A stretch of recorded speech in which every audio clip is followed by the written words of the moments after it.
제가 사울 왕의 그 생애를 보면서, 이건 제 객관적인 눈으로 보는 겁니다. 그래서 사울이 왕으로서 왕같이 하는 행동은 오늘 읽었던 본문에 처음 나오는 것 같아요.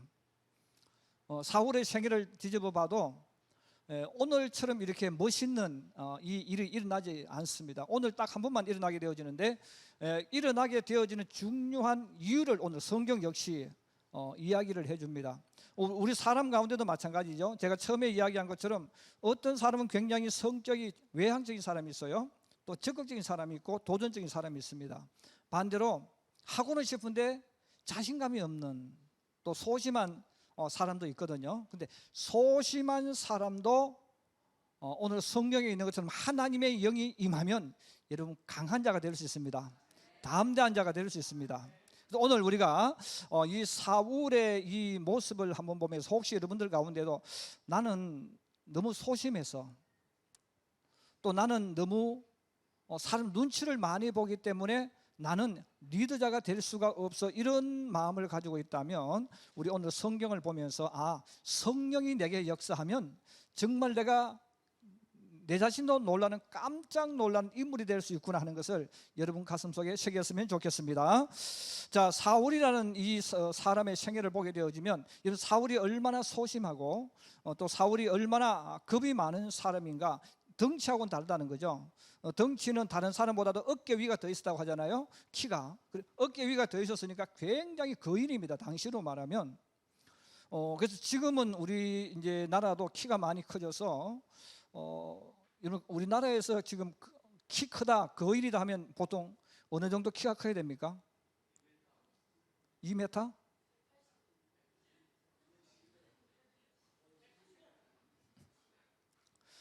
그러면 옛날에는 키가 어느 정도 크면 거인이라고 했을까요? 여러분, 옛날에는 그러면 키가 어느 정도 크면 거인이라고 했을까요?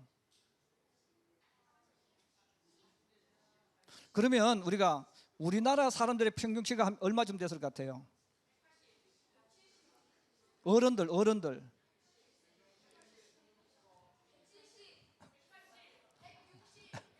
예. 우리 어른, 알았어요. 자, 우리 어른들 가운데서 그러면 조선 시대에 우리나라 남자들의 키가 어느 정도 됐겠습니까?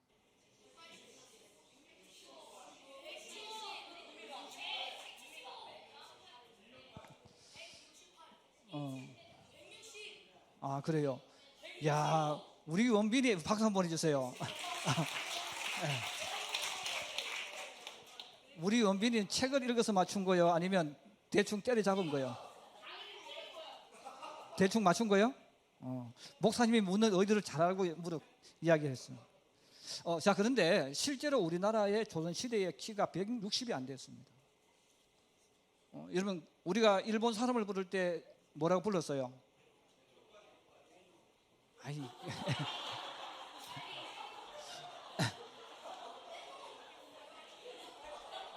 자, 우리나라 사람들이 일본 사람을 부를 때 많이 불렀던 게 뭐예요? 왜? 예. 여러분, 놈은 욕이 아닙니다. 놈은 순수한 우리나라 말. 그러면 놈은 무슨 뜻이에요? 예, 사람. 예, 그 욕 아닙니다. 그렇다고 또 함부로 쓰면 욕처럼 들려요. 그래서 그래서 왜 놈 일어났어요. 이 말은 사람은 사람인데 작다, 왜소하다 그랬죠. 우리가 봤을 때 저 외놈이 했을 때는 한참 적었다는 거죠. 그래서 여러분들이 삼국지에 보면 그 나오는 저 누굽니까? 유명한 장술 있죠. 뭐 관우도 있고, 뭐 누구요? 예. 자, 그럼 그 사람들 키는 얼마나 되었을까요? 예, 학자들이 대충 키를 측정해 보니까 한 170 얼마쯤 됐을 것이다, 그렇게 말해요. 그런데 오늘날은 잘 이해가 안 되죠. 그런데 옛날에는 장수, 장군감 뭐 이렇게 이야기하면 보통 170 정도, 180. 그것도 여러분 한번 생각해 보세요. 남자 키가 평균 150이 안 되는데, 160이 안 되는데, 여러분 180 같으면 엄청난 키죠. 자, 그래서 우리 사람들이 세상 살아갈 때 지금 생각보다 그때가 훨씬 더 키가 작았죠. 또 적을 뿐 아니라 사람들이 알고 지식도 부족했고 여러 가지 부족했습니다. 자, 그런 상황 속에서 우리 사람들은 자기보다 더 큰 사람을 만나게 되어지고 어떤 일을 맡겨졌을 때에 당연히 찾아오는 것이 뭡니까? 두려움이죠. 소심이 왜 찾아옵니까? 두려움이죠. 그래서 우리 사람들에게 이 소심한 마음들이 오게 되어지는데, 그래서 이 마음이 소심해지면 아무것도 할 수가 없는 거예요. 그래서 성경에 보니까 사울은 이렇게 덩치가 굉장히 컸지만 그의 가슴 속에 항상 무엇이 있었다는 겁니까? 소심했다는 거죠. 자, 소심했으니까 왕으로 사무엘이 추첨을 합니다. 그래서 12지파를 모아놓고 3,000명을 뽑아서 추첨을 하는데 뽑혀서 마지막 사울이 뽑혔어요. 자, 사울이 뽑혔는데 다른 사람들은 서로 야, 이번에 내가 혹시 왕이 될 줄 몰라, 내가 잘 뽑으면 될 수 있어, 이런 기대를 가지고 다 모여 있는 그때 사울은 어디에 숨어 있었다 그랬죠? 지난주일을 했는데요. 예, 짐들 속에 숨어 있었다. 그래서 다른 사람은 전부 다 내가 이번에 왕이 될 수 있을 거야, 혹시 몰라, 혹시 내가 뽑힐 수 있어, 이런 기대를 가지고 모여 있는데 사울은 이미 기름 부음을 받아서 자기가 왕이 되어져 있음에도 불구하고 숨어 있었다는 거예요. 사람들 앞에 나서지 못하고 짐들 속에 이렇게 자기 몸을 숨기고 있었다는 거죠. 사실 여러분, 이런 사람은 리더가 되면 안 되죠. 자, 여러분, 사울의 생애가 오늘 딱 한번 성경에 보면 이 성격이 바뀌어져요. 그 사울의 성격이 바뀌어지면 야, 정말 멋있는 남자다, 이런 것들이 나타나게 되어진 오늘 본문에 한번 나오게 되어지는데, 그럼 그 원인을 이야기합니다. 한번 따라해요. 하나님의 성령이 감동을 하며. 할렐루야. 그래서 사울의 성격이 바뀌고 인격이 바뀌는 때가 한번 나오는데, 그때 언제라 그랬죠? 하나님의 영이 임할 때입니다. 그래서 여러분, 하나님의 영이 임하면 두려움이 물러갑니다. 그래서 하나님의 성령이 사울에게 강하게 임했습니다. 그 사건을 이야기해 주면서, 자, 이스라엘 나라 항상 하면 제일 위에가 항상 뭐라 그랬죠? 이스라엘 지도를 그리면 요게 요단강입니다. 자, 요단강 제일 위에가 어디예요? 그럼 제가 계속 했잖아요. 자, 갈릴리 바다. 자, 요단강 제일 위에가 어디라 그랬죠? 자, 갈릴리 바다고, 제일 밑에 있는 게 사해. 사해는 무슨 뜻이에요? 죽음의 바다. 죽음 바다. 이 죽음, 물고기가 살 수 없는 죽음의 바다, 사해입니다. 자, 그런데 이 사해가 있는 요 위쪽에 여리고성이 있습니다. 자, 여리고성이 있고, 여러분 이스라엘 지도를 보면 남쪽 예루살렘을 연결해서 남쪽은 어느 지파 땅이냐면 베냐민 지파. 잘못했습니다. 성경에 나오는 유다 지파. 성경에 나오는 보면 남쪽은 어느 지파가 차지했다 그랬죠? 유다 지파. 그런데 이 유다 지파가 있는 바로 요 위에 또 하나 붙어서 있는 작은 지파가 하나 있습니다. 요 지파가 뭘까요? 베냐민 지파. 자, 베냐민 지파입니다. 사울은 어느 지파? 자, 베냐민 지파입니다. 자, 이스라엘 나라가 이렇게 되어 있는데 이때는 이스라엘 나라가 어디까지냐면 요단강 건너편까지입니다. 요단강 건너편까지 이렇게 이쪽이 사해 지중해가 되어 있고 이렇게 되어 있는 거죠. 자, 이렇게 이스라엘 나라가 크게 되어져 있는데, 오늘 성경에 보니까 사울이 왕으로 기름을 받아서 왕은 왕인데 이때는 사울이 아무 공적도 없어요. 그래서 이때 사울이 뭘 했냐면, 왕은 왕인데 농사를 짓고 있었어. 그 사울이 농사를 짓고 소를 가지고 농사를 짓고 있었는데, 왜냐하면 왕으로 추첨을 했는데 사울이 어디에 숨어 있었다 그랬죠? 짐들 속에 숨어 있었어. 그래서 짐으로 뽑히면 와 했는데, 야, 여러분, 내가 이제 왕이 되어졌으니까 내가 왕으로서 일을 해야 되겠습니다, 그렇게 말은 못하고 그냥 흩어져 버렸어요. 자, 흩어져 버리고 왕은 왕인데 농사 짓고 있는 상황이었어요. 자, 그럴 때에 하나님께서 사울이 왕으로 등극할 수 있는 기회를 만들어 주셨는데, 바로 이 이스라엘 나라가 이렇게 있을 때에 여러분, 이게 요단강이라고 했죠? 자, 요단강을 이야기할 때 여러분 요단강이 있을 때 동쪽이 어디예요?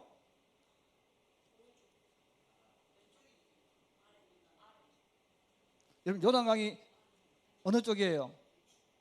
동쪽이.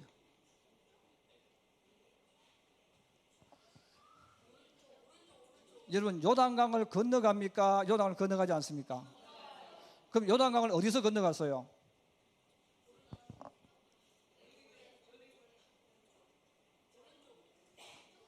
예?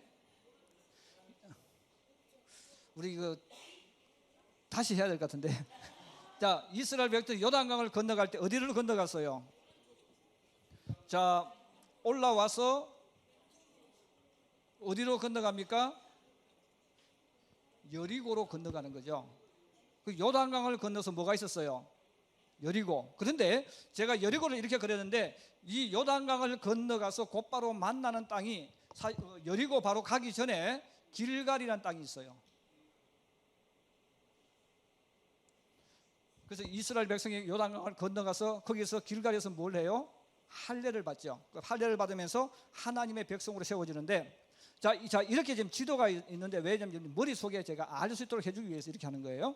자, 이렇게 되어 있는데 그러면 이제 들어가서 이 전체를 다 이스라엘 백성이 차지합니다. 그런데 자, 차지했을 때 그러면 이 사사기 시대 지금 계속 이렇게 오는 거예요. 그리고 요단강으로 봤을 때는 항상 요단강은 동쪽은 이쪽입니다. 그래서 요단강은 동쪽에서 서쪽으로 건너가는 거예요. 요단강을 건넌다는 말은 동쪽에서 어디 쪽으로? 서쪽으로. 그래서 하나님이 언약하신 땅은 어디예요? 요단강 건너가. 예, 이쪽이 하나님께서 약속하신 적과 꿀이 흐르는 가나안 땅입니다. 자, 그런데 이 요단강인데 이 요단강 이 옆에는 암몬족이 있었어요. 자, 이 암몬족인데 여러분 암몬족은 그럼 누구냐 하면 성경에 보면 롯과 롯이 소돔과 고모라가 멸망할 때 그의 두 딸을 통해서 민족이 나오게 되어지고 그를 통해서 나라가 세워집니다. 바로 모압과 암몬. 그래서 이 암몬족이 있었는데 이 암몬족이 이스라엘 나라를 공격해 온 거죠. 자, 공격해 왔는데 성경에 보면 이 이스라엘 나라가 있는데 요단강 동쪽 이쪽 지역을 부를 때 보통은 전체로 길르앗이라고 불렀어요.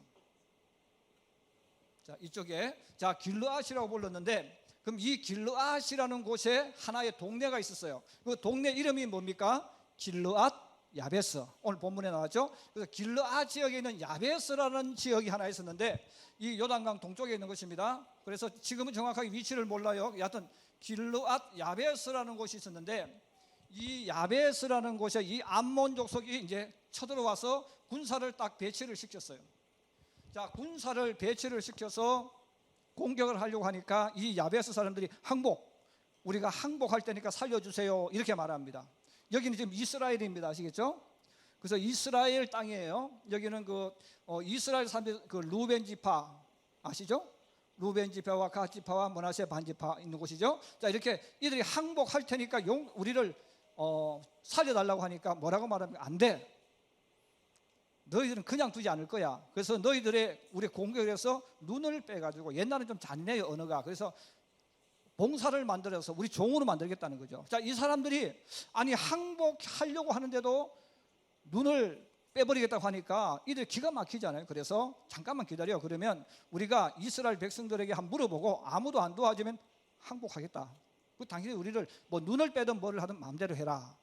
자, 이렇게 이야기를 하고는 이 길르앗 야베스, 여기도 이스라엘 땅이라 그래서요 이스라엘 사람입니다.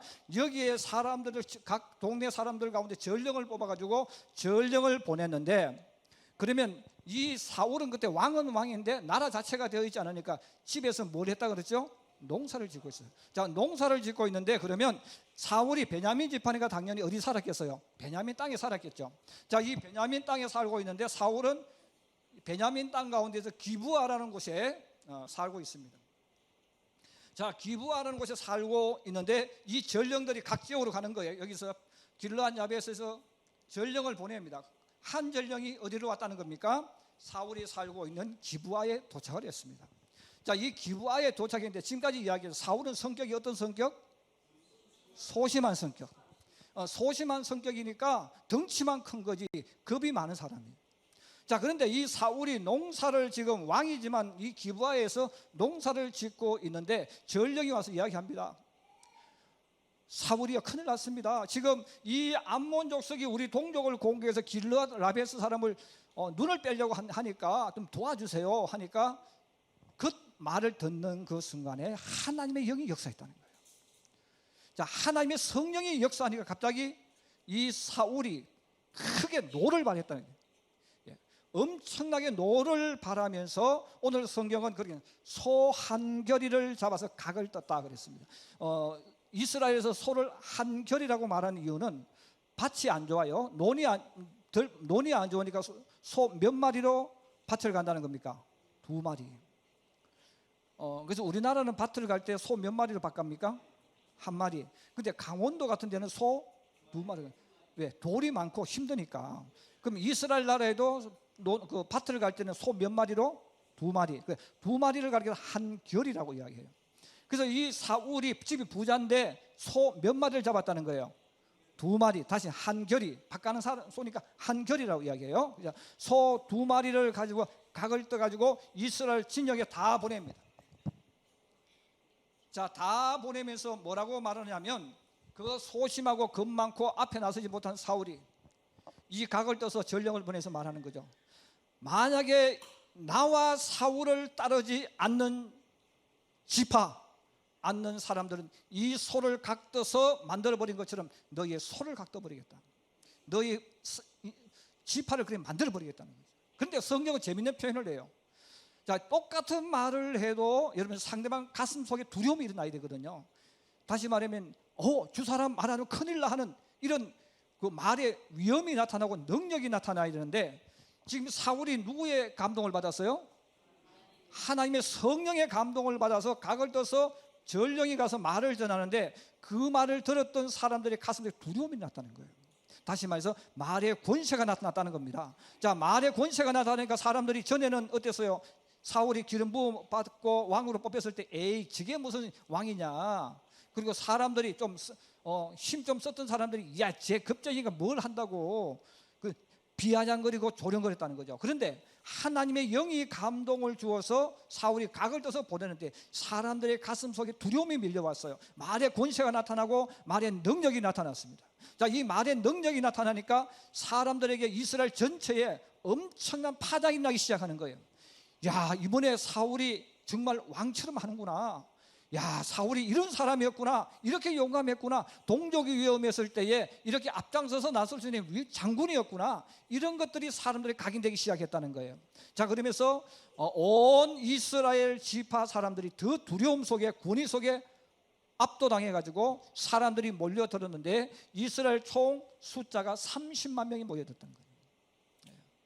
상상도 할 수 없는 일이 일어난 거죠. 자, 이 30만 명이 일어났는데 지금 이 암몬 족속이 여기 와 있는데 사람들이 순식간에 모여들었어요.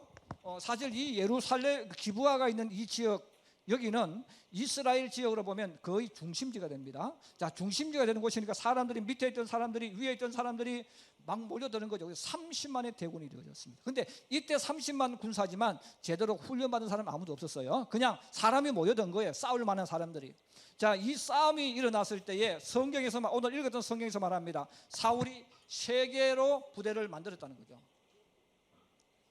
자, 부대를 만들어 가지고 이 암몬 족속이 있는 이곳으로 모여와서 여기서 새벽에 기습 공격을 해버렸다는 거예요. 그래서 암몬 족속이 대패를 해버리고 이스라엘이 갑자기 큰 승리를 거두었습니다. 자, 이 사건을 통해서 사람들의 가슴 속에 각인이 생겼죠. 야, 사울은 위대하다.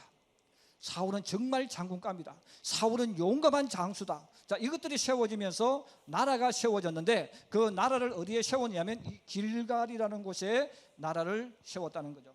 저는 오늘 여러분들에게 역사를 이야기하는 게 아니라 여기에 오늘 한 가지를 이야기하려고 합니다. 하나님의 성령이 임하면 그 사람의 인격이 바뀐다는 거예요. 하나님의 성령이 그 사람에게 역사하면 그 사람의 성품이 바뀐다는 거예요.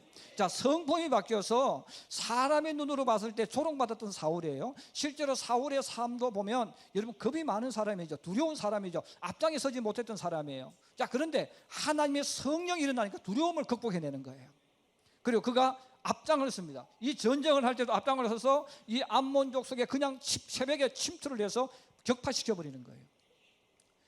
자, 소심하고 부족하고 또 약함이 많은 사울이지만 이렇게 사람이 변해진 것처럼 우리 하나님을 믿는 사람들에게 정말 중요한 것이 바로 뭐냐? 하나님을 만나는 거예요. 이건 성령으로 기름 부음 받는 거예요. 할렐루야. 성경이 계속해서 강조하는 게 뭐예요? 성령 받으라는 거예요. 하나님의 영이 임해야 된다는 거죠. 하나님의 영이 임하면 여러분 그 사람은 어떻게 쓰일지 아무도 몰라요. 우리는 아이들에게 뭐 공부 잘해라 이야기 많이 해요. 공부 잘해야 됩니다. 기본을 닦는 거니까. 그런데 공부 잘하는 것도 중요하지만 더 중요한 것이 있어요. 여러분 성령의 역사예요. 저는 우리 학생들에게 주의 영이 기름 부어지기를 주의 이름으로 축복합니다. 그래서 하나님의 영이 임해지면 이 아이들이 어떻게 변할지 몰라. 우리는 아이들에게 공부 잘하라고 이야기해요. 여러분 공부 잘하면 공부를 먹고 살 수 있어요. 그런데 다 공부 잘하는 게 아니에요. 1등 하나에 딱 한 명밖에 없어. 나머지는 1등 다 못한 아이예요. 자, 나머지 다 1등 하지 못해도 여러분 그 아이들이 리더자가 될 수 있는 거예요. 그 아이들이 아름답게 쓰임 받을 수 있는 거예요. 그 쓰임 받을 수 있는 힘이 뭡니까? 하나님의 영이 임해한다는 거죠. 그래서 우리 아이들을 위해 기도할 때 우리 부모님들이 공부 1등 하게 해주셔도 기도 꼭 해야 되겠죠. 근데 그러나 빠뜨리지 말아야 될 것이 있어요. 하나님, 우리 아이에게 주의 영이 임하여 주옵소서. 성령의 사람이 되게 하여 주옵소서. 이 기도를 해야 된다는 거예요. 왜? 하나님의 영이 임하면 공부 못했던 내가 도전받아서 공부 잘하게 돼 있어요. 목적이 뚜렷하지 않았던 아이가 목적이 생기면서 공부하는 방법이 달라지는 거예요. 우리 어른도 똑같아요. 우리 어른들도 이미 대부분은 대학생이 되어지면요 이미 머릿속에 딱 병이 들어가는 것이 있어요. 그 병이 뭡니까? 나는 이걸 못하니까 나는 못해. 이미 그런 생각 가지고 있는 거예요. 그걸 깨뜨리는 게 뭡니까? 성령의 역사예요. 하나님의 영이 임할 때 여러분 사울이 완전히 딴 사람이 되어집니다. 그리고 왕으로서의 자질을 드러냅니다. 그러나 사울이 나중에 여러분 성경을 읽어보시면 성령이 역사하지 않으면 옛날로 돌아가니까 가장 비참하고 비극적인 인물로 생애를 마치게 되는 거예요. 마찬가지입니다. 저도 여러분도 내가 잘난 사람이 있을 수 있지만 대부분 똑같습니다. 그러나 하나님의 영이 우리 가운데 임할 때 여러분 그 사람이 어떻게 될지는 아무도 알 수 없어요. 이 사울의 이 모습을 다시 한번 보면서 저도 여러분도 우리 교회 위에도 하나님의 영이 크게 임하기를 주의 이름으로 축복합니다. 축복합니다.